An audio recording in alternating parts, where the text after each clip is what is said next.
Jadi pendidikan yang berpihak pada murid. Jadi maksudnya pendidikan yang berpihak pada murid urusan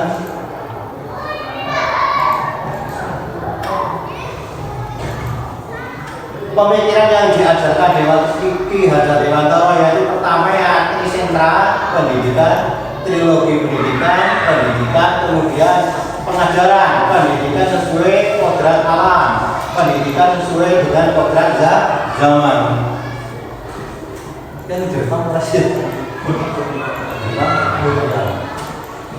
Kemudian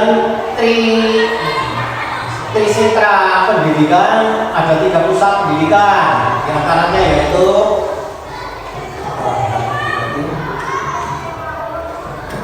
ya yang itu gambar ini lagi pendidikan berlangsung di 3 lingkungan, yaitu keluarga, sekolah, dan masyarakat. Jadi pendidikan itu ada 3, yaitu pertama pendidikan di lingkungan keluarga, kemudian di lingkungan sekolah dan masyarakat. Dan ke lingkungan keluarga ya maksudnya ya yang mendidik itu dari pihak keluarga, seperti orang tuanya dan orang yang lebih tua. Kemudian sekolah yang dibimbing kepada guru-guru pendidik atau tenaga pendidikan.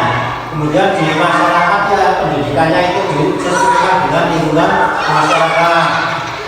Kemudian pengertian pendidikan yaitu memberi tuntunan terhadap segala kekuatan kodrat yang dimiliki anak agar ia mampu mencapai keselamatan dan kebahagiaan yang setinggi-tingginya, baik sebagai seorang manusia maupun sebagai anggota masyarakat. Pengertian itu. Kemudian pengajaran adalah bagian dari pendidikan. Pengajaran merupakan proses pendidikan dalam memberi ilmu atau berfaedah untuk kecakapan hidup anak secara lahir dan batin. Pengajaran yang maksudnya intinya kesimpulannya ya memberi pengajaran, atau yang dimaksud pengajaran ya pengertian yang sifatnya ilmu atau pengetahuan. Kemudian pendidikan sesuai kodrat alam. Sesuai kodrat alam itu berkaitan dengan sifat dan bentuk lingkungan di mana anak berada. Dan maksudnya kodrat alam ya di alam semesta lah. Umpamanya pendidikan dibawa ke lingkungan wisata Dawan, yaitu keadaan di lingkungan wisata Dawan itu ya seperti itu. Jadi bermacam-macam sifatnya, baik makhluk hidup maupun makhluk yang mati.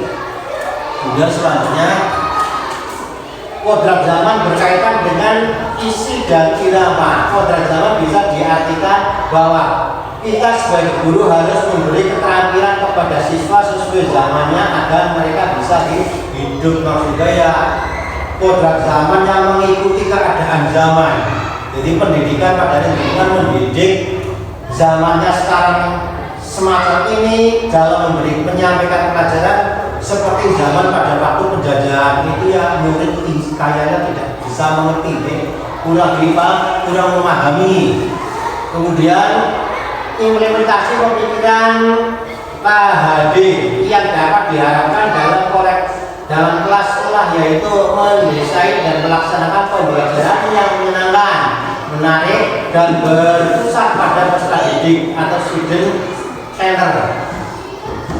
Hal yang terjadi saat ini, pembelajaran belum berpusat pada siswa, pembelajaran belum memaksimalkan lingkungan sebagai sumber belajar, pembelajaran masih bebas mentransfer pengetahuan, belum menekankan pada pembentukan karakter dan potensi siswa, minimnya pembelajaran berbasis kearifan kebudayaan lokal sehingga siswa kurang paham budaya daerahnya. Dan selanjutnya kemudian tolak ukur dalam aksi nyata ini adalah terciptanya suasana belajar yang menyenangkan bagi anak, kemudian terwujudnya siswa-siswa yang memiliki budi pekerti. Berarti potensi anak berkembang sesuai dengan programnya. Jadi maksudnya tolak ukurnya siswa kue berkembang sesuai dengan program alamnya. tergantung kalau siswa itu belajar itu bagaimana, menyenangkan atau tidak, kurang menyenangkan. Kemudian selanjutnya yaitu sumber daya yang dimiliki sekolah untuk mendukung implementasi pemikiran KHD dalam pendidikan dan pengajaran di sekolah. Pertama, guru dan tenaga pendidikan, sarana prasarana masyarakat. Potensi yang dimiliki sekolah untuk mendukung implementasi sikap gotong royong, kearifan lokal, minat bakat siswa, kompetensi guru dan tenaga pendidikan. Pihak yang terlibat beserta perannya. Yang terlibat yaitu murid berperan sebagai subjek pendidikan, guru berperan sebagai penuntun atau proses pembelajaran, rekan sejawat berperan memberikan dukungan dalam pelaksanaan proses pembelajaran. Sekolah memiliki peran sebagai pendukung proses pembelajaran dan pengawasan. Orang tua berperan sebagai teman kolaborasi bagi guru untuk menumbuhkan karakter profil belajar Pancasila. Komite sekolah memiliki peran sebagai perwakilan masyarakat untuk berkolaborasi dengan pihak sekolah.